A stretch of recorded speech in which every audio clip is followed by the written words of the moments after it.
주께서 주신 모든 시간 헛될 것 없네.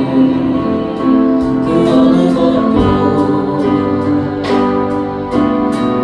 주의 뜻 알기 어려워도 이것을 알기 원해. 나의 모든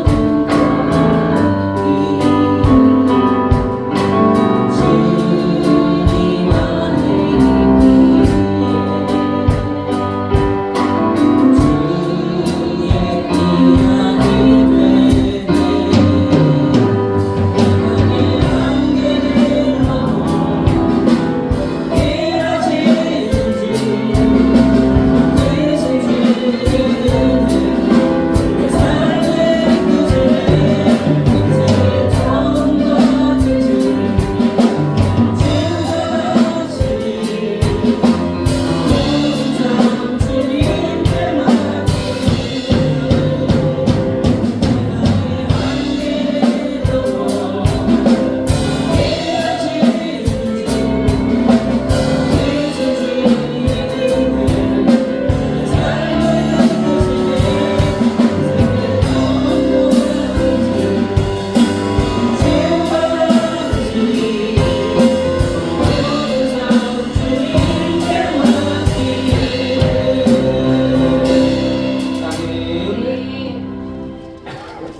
우리 참 아까 우리 마하나임 찬양 함께 드릴 때 참 은혜가 있죠. 우리 마하나임 찬양은 모든 찬양을 마하나임 집으로 바꿔서 얼마나 재밌더라고요. 가수들도 보면 남의 노래 부를 때 자기 걸로 소화하는 게 굉장히 어렵거든 사실. 들은 대로 하려고 하고 들은 발성으로 이렇게 하려고 하고 저도 많이 그래요. 근데 우리 마하나임은 항상 마하나임 스타일로 바꿔서 하십니다. 너무 은혜가 있습니다. 하나님께서 계속적으로 찬양의 은사를 부어주셔서 우리 교회가 200명 되는데 하나님 보기 위해서 많은 사람들이 그 은혜 받기 위해서 나오게 될 줄로 믿습니다. 다른 찬양팀도 마찬가지입니다. 그래서 우리 교회 찬양팀을 계속 사용하십니다. 너무 감사합니다. 오늘은 룻기서를 좀 보고자 합니다. 우리 새벽 예배를 룻기서로 진행하는데요. 룻기서 제가 좀 나름대로 룻기서는 또 제대로 좀 공부를 안 했기 때문에 한번 공부 좀 해보자. 공부를 해볼 필요가 좀 있을 것 같아서 그래서 룻기서를 좀 선택을 했습니다. 그래서 함께 오늘은 좀 공부하는 시간을 갖도록 하겠습니다. 근데 참 놀라운 비밀이 있어요. 은혜가 있습니다. 우리 룻기서 오늘 제목은 룻기에 담긴 축복의 약속, 룻기서 2장 17절에 20절 같이 보겠습니다. 룻이 밭에서 저녁까지 죽고 그 주는 것을 떠니 보리가 하늘밭은 되는지라. 그것을 가지고 성문에 들어가서 시므에게 그 주는 것을 보이고 그 배불리 먹고 남은 것을 내어 시므에게 드리매 시므가 그에게 이르되 오늘 어디서 주었느냐 어디서 일을 하였느냐 너를 돌아본 자에게 복이 있기를 원한다. 룻이 누구에게서 일하는 것을 시므에게 알게 하여 가로되 오늘 일하는 사람의 이름은 보아스니이다. 나오미가 자기에게 이르되 여호와의 복이 그에게 있기를 원하노라.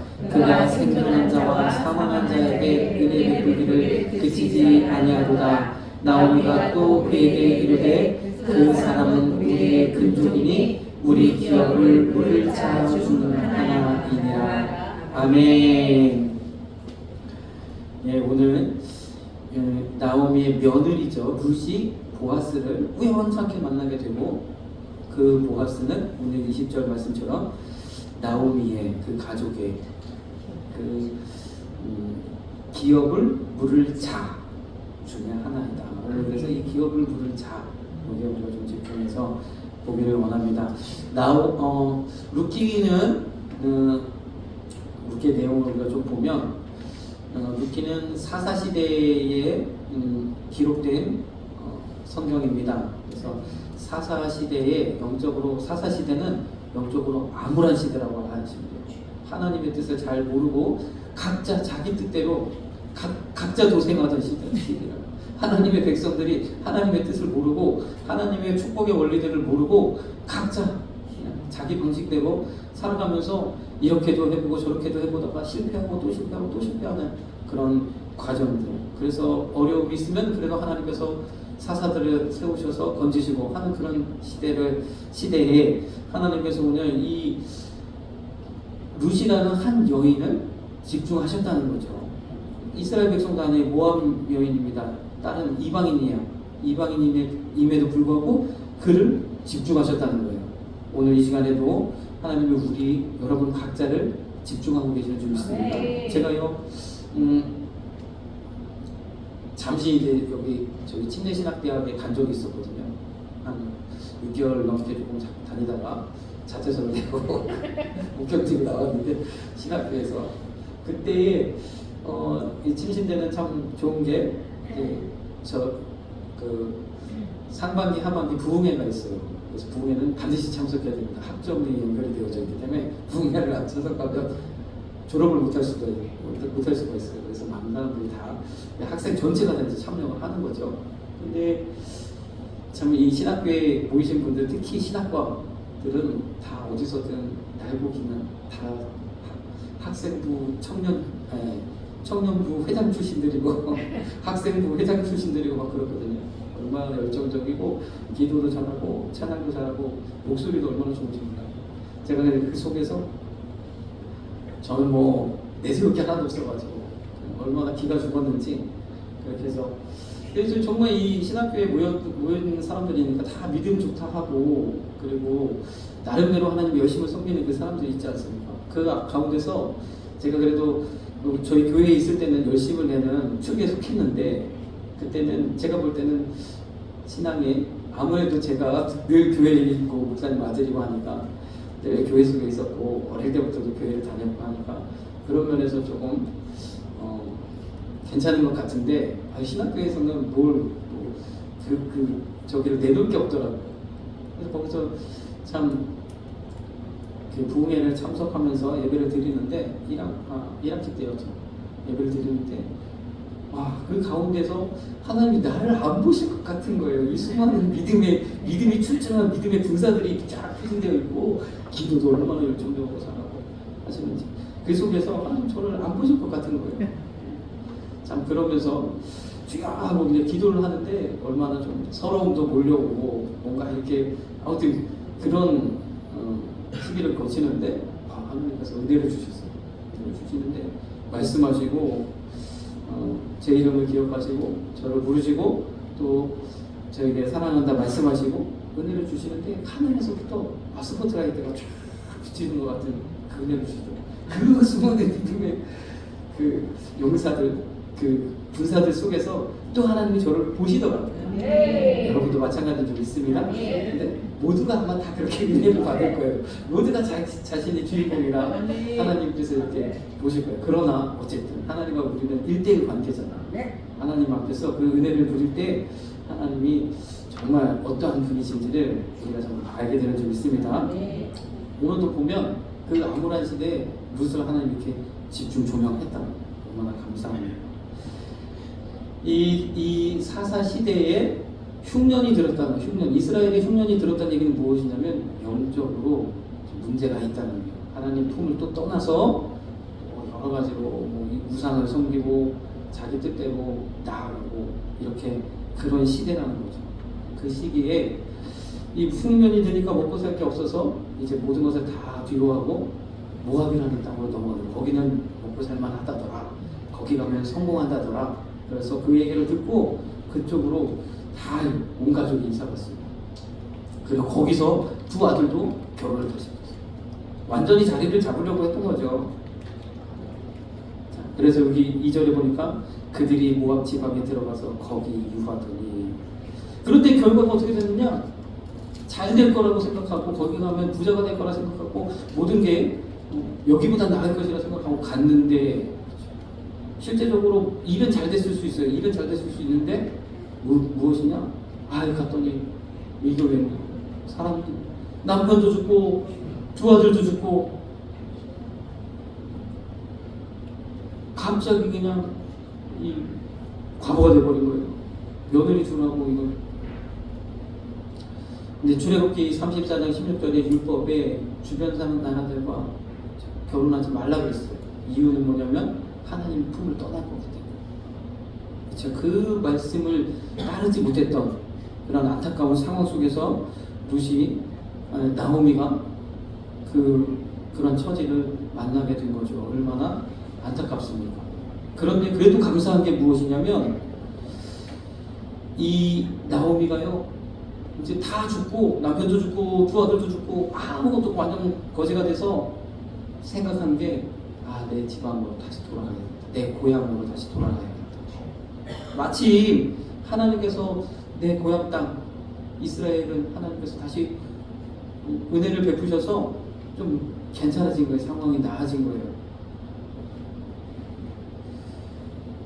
그들에게 양식을 주셨다 함을 들었으므로 그랬습니다. 우리가요 이 메시지를 듣고 복음의 소식을 듣고 하나님께로 돌아오고자 하는 그 마음이 귀한 줄 믿습니다. 돌이키는 마음이 귀한 거예요. 어디까지 갔든지 돌아오면 된다는 거죠. 이 마음이 귀한 줄 믿습니다. 그래서 돌아가야겠다. 그냥 거기서 눌러 사는 게 아니라 돌아가야겠다라는 생각을 합니다. 하나님이 이 말을 들으시려고 돌아오라고 그렇게 애타게 찾으셨는 줄 믿습니다. 드디어요 다 잃어버리고 여기서 응답하는 거예요. 그 전에 돌아갔으면 좋았을 텐데 다 잃어버리고 이제 돌아오는 거예요. 유다 땅으로 돌아오려고 길을 행하다가 그러면서 이제 두 자부 중에 룻만 따라오게 되는 그런 상황인 거죠.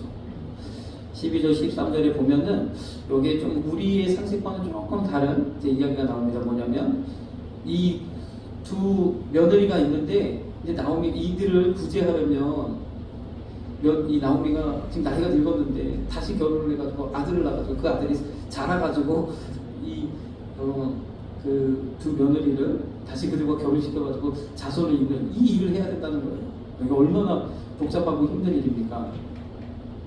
그래서 이것을 계대 결혼이다 이렇게 합니다. 계대 결혼.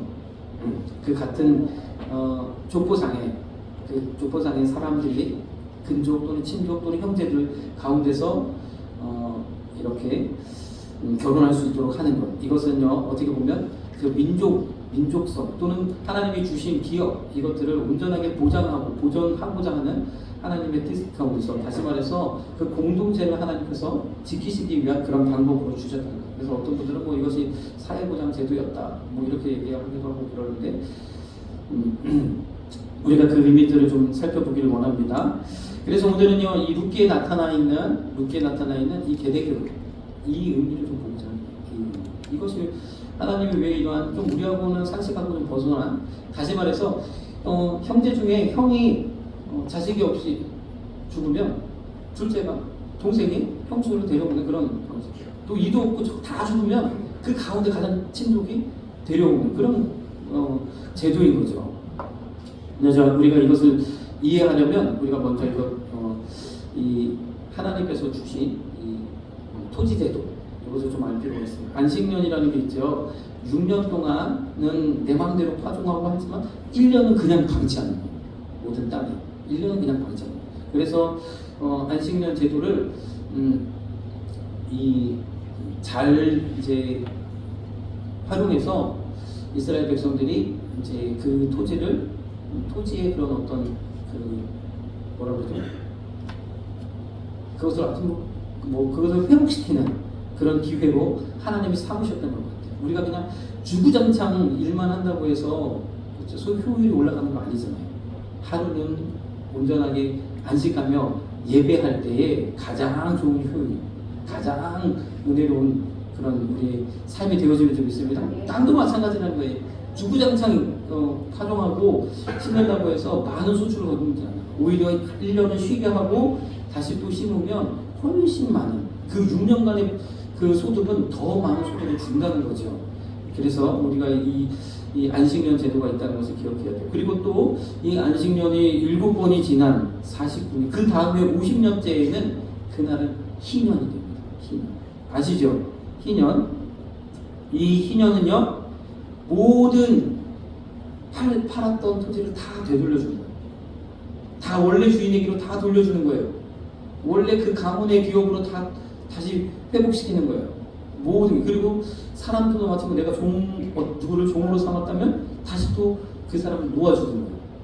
이렇게 모든 것을 다 자유롭게 하는, 자유를 선포하는 그 의미가 희년제도가 있어요. 아주 독특한 제도죠.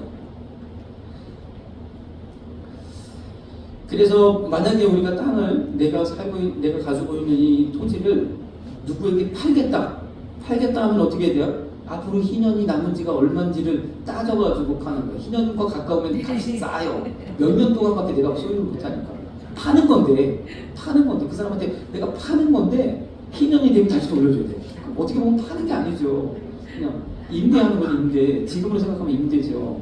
근데 여기서는 파는 거예요. 전적으로 넘기는 거예요. 소유권 넘기는데 나중에 다시 돌려줘야 되는 거예요. 주인에게. 그러니까 기본 베이스는 그 주인이 가지고 있고, 그 땅을 내가 돈을 주고 사게 되면 내 맘대로 경작도 하고 뭐 건물도 하지만 나중에 다시 돌려줘야 된다는 거죠. 이런 개념을 가지고 이제 하는 거죠. 이것도 어떻게 보면 근대적인 임대 개념하고도 같다. 이것도 뭐 전에도 한번 말씀드렸지만 더 중요한 게 아니니까 이것도 넘어가도록 하겠습니다. 굉장히 근대적인 개념이라는 성경에 있는 이 희년제도가. 그래서 많은 분들이 이 희년제도가 약간 희년제도를 통해서 뭐 토지 부교화라든지 공동소유라든지 뭐 이런 식으로 생각을 하시는 분들이 있는데 좀 제가 볼 때는 좀 결이 다른 것 같습니다. 그래서 말씀드렸지만 토지를 임대하는 방법은 희년 후의 연수, 이것도 자세히 다 기록해 놓으셨어요. 희년 후의 연수를 따라서 이웃에게 살 거라는 거죠. 이렇게 그 값을 쳐서 그렇게 계산해서 팔기도 하고 사기도 하고 그렇게 하는 거예요. 그리고 절대 서로 속이지 말라. 이 부분에 대해서는 이렇게 이야기하고 있어요. 16절에는 특별히 연수가 많으면 너는 그 값을 많게 하고 연수가 적으면 너 그 값을 적게 하라. 다 기록해 놓으셨어요. 얼마나 친절하게 잘 기록해 놓으셨습니까? 이러니 이스라엘 사람들이 임대업이나 이런 부분에서 굉장히 이 능력을 발휘하지 않겠습니까? 그래서 유대인들이 세계 그 부를 자체하는 굉장히 이런 부분에 밝아요. 이자놀이 그런 부분을 밝고, 은행업, 금융업을 밝고, 임대업 굉장히 밝아요. 굉장히 사실 이 지금의 유대인들이 전 세계 부를 이렇게 차지할 수 있었던 것은 제가 가만히 보니까 좀 따로 이렇게 공부를 해보니까 영국하고 관계가 굉장히 깊더라고요. 이스라엘이 독립을 하는데도 영국 총리 처칠이죠. 처칠 총리의 큰 역할이 있었잖아요. 마찬가지로 맞나요? 아무튼 영국의 도움이 있어서 그 독립을 할 수 있어요. 지금 이스라엘의 지금 2차 세계대전이 끝난 이후에 그 지금의 그 예루살렘 그 근처의 그 자리에 독립을 할 수 있었는데 이 왜 그러느냐? 영국은 조그만 섬나라잖아요. 그런데 해가 지지 않는 나라 전 세계를 통치하고 다스리는 산업혁명 이후에 막강한 대영 제국을 운영했어요. 근데 대영 제국을 운영하기 위해서 영국은 그 모든 사람들을 다 통치할 만한 인구를 가지고 있지 못해요. 그 모든 지역을 다 다스릴 만한 관리를 내보낼 만큼의 인구를 가지고 있지 못해요. 그러다 보니까 누구를 사용했느냐? 유대인들을 사용했어요. 유대인들은 어디가나 막 아주 잘 살아남고 아주 굉장히 일을 잘하거든요. 그리고 믿을만 하고. 그래서 영국 사람들이 각 지역에 인도면 인도, 무슨 뭐 중국이면 중국, 뭐 여러 동남아면 동남아, 이 모든 지역에다가 이 유대인들을 통해서 그 땅을 다스리게 했어요. 그러다 보니까 이 유대인들이 영국에 힘을 입어서 굉장한 부를 축적하고 엄청난 일을 해서 지금에도 많은 이제 부를 자주유지하고 있는 일을 하고 그렇게 되어졌던 거죠. 아무튼 그런 이제 유대인들의 그런 발판이 되어진 게 이런 율법이 그들에게 있었다는 거예요. 그런데 이렇게 하나님께서 희년 제도를 주고 이런 제도를 주신 이유는 땅의 소유자가 하나님이라는 거예요. 하나님이 처음에 약속하셨고 이 약속한 땅을 각 지파에게 분배를 하셨고 그 분배하는 대로 계속해서 유지되기를 하나님 원하셨다는 거죠. 그래서 레위기 25장 23절에는 토지를 영영히 팔지 말도록 완전히 소유권을 넘기지 못하도록 이렇게 하신 거죠. 왜냐하면 이 모든 땅의 주인이 하나님인 거죠. 이거 저번에 말씀드렸죠. 우리의 것도 하나님의 것이라. 그것을 말씀하시려고 이스라엘로 하여금 이런 복잡한 제도를 주셨다는 거예요. 우리의 것도 마찬가지로 내가 버는 것 같지만, 내가 얻은 것 같지만 하나님의 것인 줄 믿습니다. 네, 하나님의 것이. 우리는 이것을 맡은 청지기. 내 것을 잠깐 내어주기도 하지만 주님 것. 주님 것은 제가 다시 주님 앞에 올려드리기도 하고 내가 소유하기도 하고 이렇게 하는 거예요. 우리는 청지기인 줄 믿습니다. 그것을 알게 하시려고 이런 제도를 주셨다는 거죠. 그러면서 무엇을 주셨냐면 레위기 25장 24절에는 토지 무르기를 허락하라는 거예요. 무르기는 취소, 다시 되돌려받는 거. 그러니까 팔았는데 그거 돌려줘 하면 다시 돌려줄 수밖에 없는 이거를 허락하시다는 거예요. 다른 건 안 되죠. 다른 거는 팔았으면 자기 소유권이 완전히 넘어가는 건데 토지도 소유권을 넘겨주었다가 아니야 이거 내가 다시 가져올래 하면 다시 원래 주인에게 팔 수 있다. 원래 돌려줄 수 있다는 거죠. 율법을 우리가 좀 더 보면은요, 이 토지 무르기를 누구도 할 수 있냐면 본인도 할 수 있을 뿐만 아니라 가까운 친척, 형제, 친척까지도 가능하다는 거예요. 그만큼 확실하게 이렇게 하도록 하셨어요. 그가 가난해서 돈이 없어서 땅을 팔 수밖에 없었다면 가까운 친척들이 돈을 내어서 그것을 다시 무르도록, 취소시키도록, 캔슬시키도록 하는 거죠. 다시 돌려받도록. 그리고 자기가 다시 힘이 생겨서 부유하게 돼서 할 수 있으면 자기가 하고, 그렇지 못하더라도 희년이 되면 자동적으로 돌아오게끔. 그래서 영원히 처음에 하나님 주신 그대로 하셨다. 이건 무슨 얘기예요? 하나님께서 처음에 약속하신, 처음에 계획하신 이런 은혜와 복이 있는 줄 믿습니다. 여러분과 각자에게도요, 하나님의 계획하신 은혜와 복이 있어요. 그것이 회복되어지고 그것을 온전하게 누리시기를 간절히 소망합니다. 그래서 아까도 말씀드렸지만 형제 또는 친족이 기업을 물을 수 있는, 다시 되돌려 받을 수 있는 의무. 그러니까 내 형제는 또는 내 친족이 어려워서 땅을 팔 수밖에 없었다면 나는 그것을 물어야 되는, 그것을 취소시켜야 되고 다시 그 형제에게로 되돌려야 되는 의무를 가지고 있다는 거예요. 내 돈을 내어서 그것을 다시 사들여서 다시 돌려줘야 될 의무가 있다는 거예요. 하나님께서 율법 가운데 이 형제 또는 친족의 의무를 좀 규정해 놓으셨어요. 그리고 또 어떤 것이 있냐면, 만약에 우리 가까운 형제 친족이 가난하게 되어졌다. 그러면 그를 어떻게 하라? 너와 함께 거주라는 거죠. 돌보라는 거죠. 그리고 이자를 받고 꾸어주지 말라는 거예요. 함께 도와주라는 거예요. 이런 의무를 주셨어요. 형제 또는 친족을 돌아보도록 하셨어요. 그래서 신약의 말씀에도 자기 친족을 돌아보지 않으면 믿지 않는 사람보다 더 악한 자다. 우리는 우리 가족을 항상 돌아보아야 될 의무가 있는 줄 믿습니다. 믿음의 사람이라면 우리 가족들을 돌볼 의무가 있는 거예요. 어렵다 하면 도와주어야 되는 줄 믿습니다. 내 것 아니야. 하나님 것을 우리가 도와주시고 함께 또 때로는 도움을 받고 하면서 하나님 주님 오실 날까지 우리가 그렇게 함께 또 은혜 안에서 나아가는 줄 믿습니다. 또는 더 어렵게 되어가지고 종으로 팔렸어.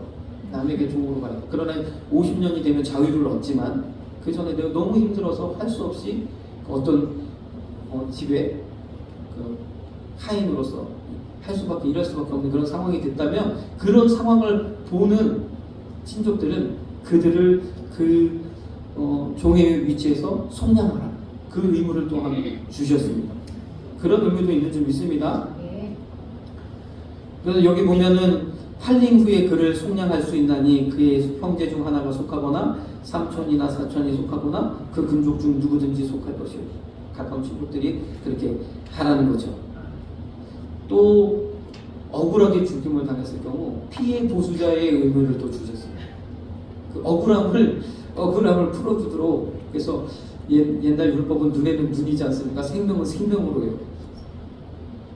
억울하게 죽임을 당했으면 끝까지 쫓아가서 그를 율법에 따라서 처단할 수 있는 그런 의무도 또 주셨어요.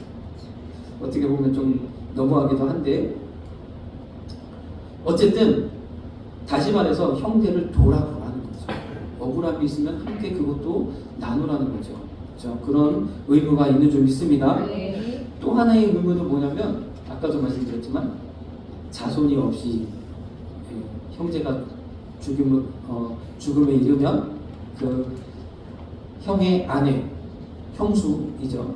그래서 이것이 형이 죽으면 형사 취리수 그 형수를 취하는 이 의무다 이렇게 이야기하는 어려운 말로 형사 취수의 의무다.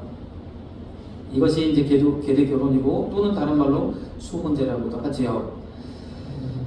자 그런데요, 여기 어떤 또 문제가 있냐면 율법에 성결법이 있습니다. 우리도 하나님 앞에 거룩한 삶을 살기 위해서 성결하게 살도록 여러 가지 율법에서 금지하는 그런 것들이 있습니다. 그래서 이 성결법과 충돌이 되는 거죠. 이게 어떻게 보면 계대교원과 수혼제가 성결법과 충돌이 될 수가 있어요. 그래서 반드시 이 어떤 일이 일어나게 되냐면 기업을 물을 때에 이 기업 물음과 계대교원이 동시에 진행되죠. 같이. 그래서 함께 기업을 물음과 동시에 아내로 삼는. 그래서 결혼하게 됩니다. 그래서 율법의 성결법과 충돌되지 않도록 이러한 이제 방식으로 이제 실제적으로는 이렇게 이루어진다는 거예요. 그래서 룻기에서는 이 보아스가 룻을 아내로 맞아들임과 동시에 그 모든 기업들을 기업물음하게 되는 그 모든 땅을 다시 사들여서 원래 소유자에게로 맡기는 그런 일을 하게 되죠. 그래서 기업물음과 계대기업 결혼이 동시에 진행이 되어진다. 그러면 우리가 여기에서 좀 이 룻기와 관련해서 이런 용어들을 우리가 좀 볼 수 있는데 지금도 우리가 보았지만 기업물음, 계대결혼, 수혼제 그리고 고행제도라고 들어보셨나요? 고행제도 다 이게 이제 같은 개념으로 이렇게 쓰여집니다. 고행제도, 기업물음, 계대결혼, 수혼제가 동시에 이렇게 같이 진행이 되는 거니까 같이 이렇게 되었는데 이 용어들을 좀 우리가 정리를 해보면 가장 상위 개념이 고엘제도입니다. 고엘제도.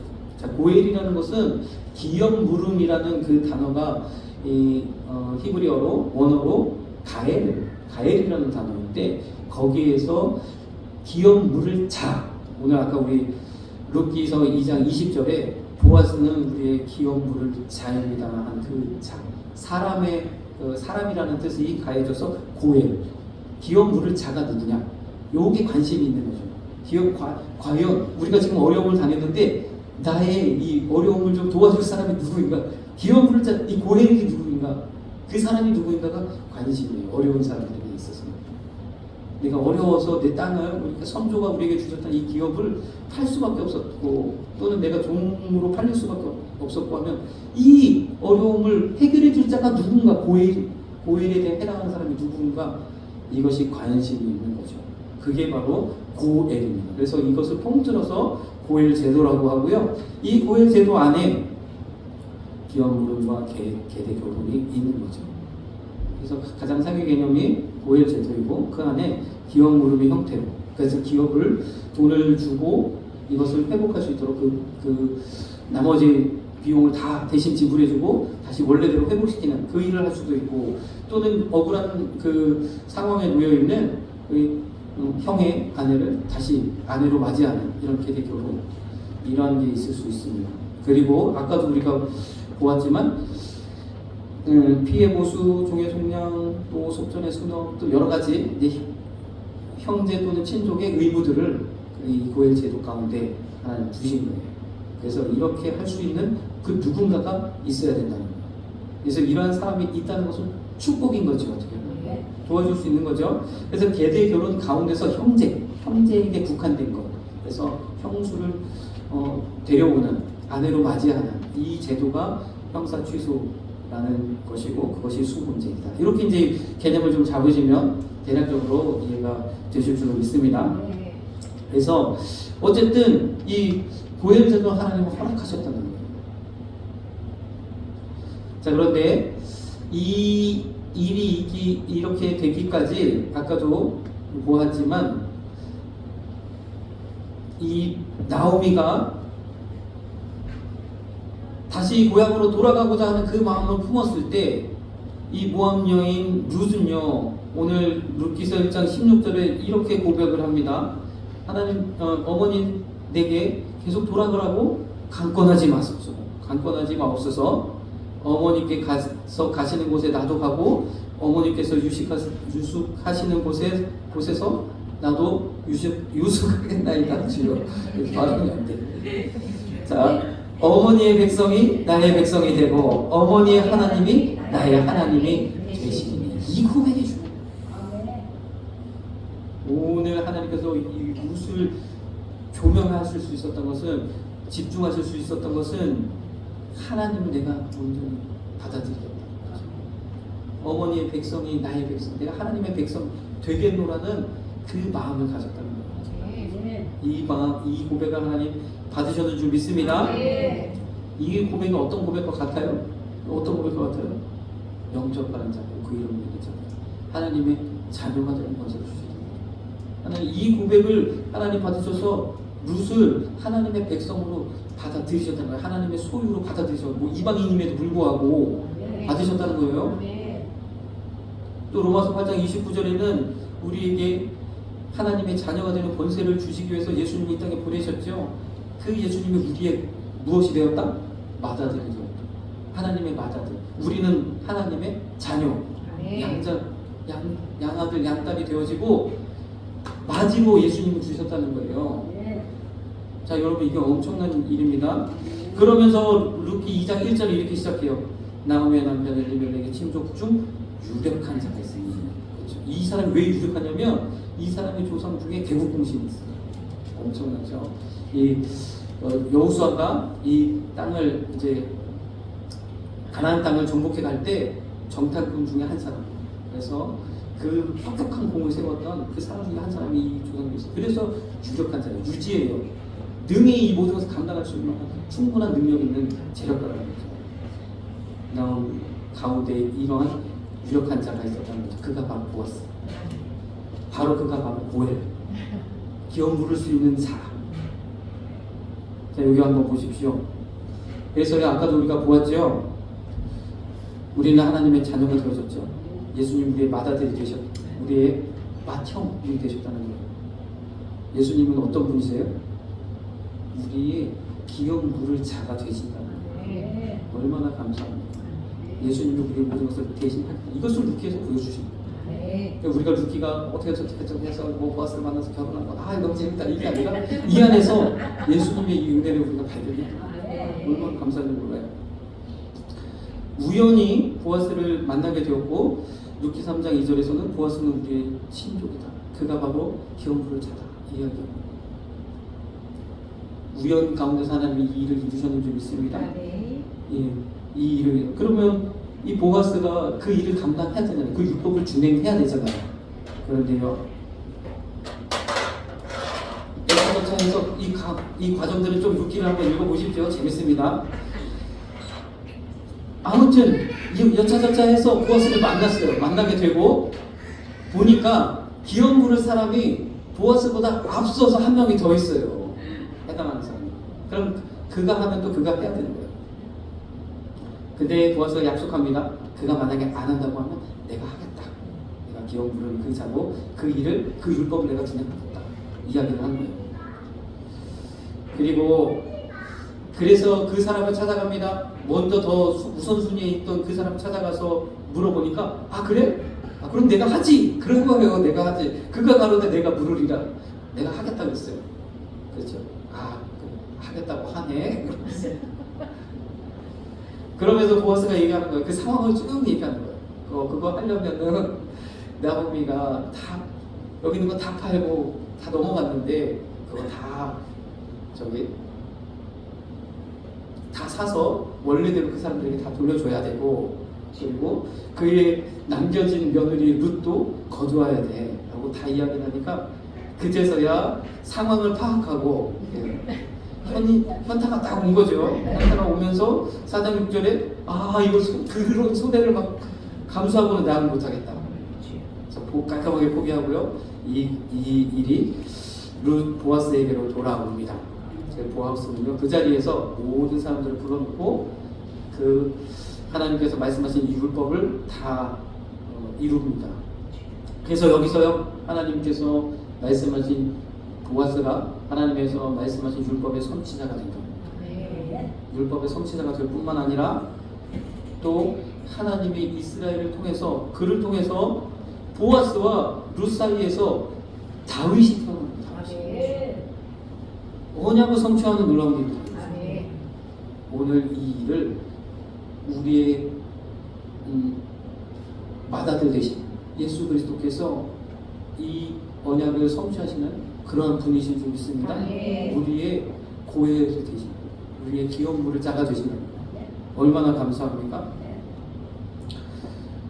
그래서 이 기업 물음과 계대 결혼의 의미를 우리하고는 우리가 상식하고는 조금 다르지만 그 안에 하나님 주신 이 메시지를 우리가 보아야 됩니다. 히브리서 6장 14절에도 같이 읽겠습니다. 가라사대 내가 반드시 너를 복주고 복주며 너를 번성케 하고 번성케 하리라. 이건 예수 그리스도를 통해서요 우리에게 주시는 이 두 가지 약속 분명하게 룻기를 통해서 말씀하십니다. 이 언약을 성취하시고 이 약속을 반드시 하나님께서 우리에게 이루시겠다라고 룻기를 통해서 말씀하고 있는 줄 믿습니다. 무엇이에요? 우리의 기업 물음의 은혜를 주신다는 거죠. 하나님이 약속하신 축복과 은혜를 우리에게 되돌려 주시겠다라고 약속하시는 줄 믿습니다. 하나님의 자녀의 권세로 우리에게 주신 은혜와 복을 주시겠다고 약속하신 줄 믿습니다. 사단에게 빼앗기고 마귀에게 빼앗겼던 그 모든 영광과 부를 다시 되찾아 주시겠다 말씀하시죠. 또 그리고요 계대결혼의 은혜는 뭐죠? 하나님의 자녀 되어져서 하나님의 은혜의 이 은혜를 그래서 여기 말씀하는 건 내가 너를 복주고 복주며 너를 번성케 하고 번성케 하고 이 은혜가 천대까지 이르는 놀라운 은혜를 주셨는 줄 믿습니다. 그래서요 예수님은 우리의 신앙이시죠. 우리는 그 주님과 함께 늘 은혜와 행복 가운데서 살아갈 수 있는 줄 믿습니다. 얼마나 멋있는 거예요. 주님과 함께 예수님과 함께 살아갈 수 있는 그 은혜를 주셨다. 기도하겠습니다. 사랑의 주님 감사합니다.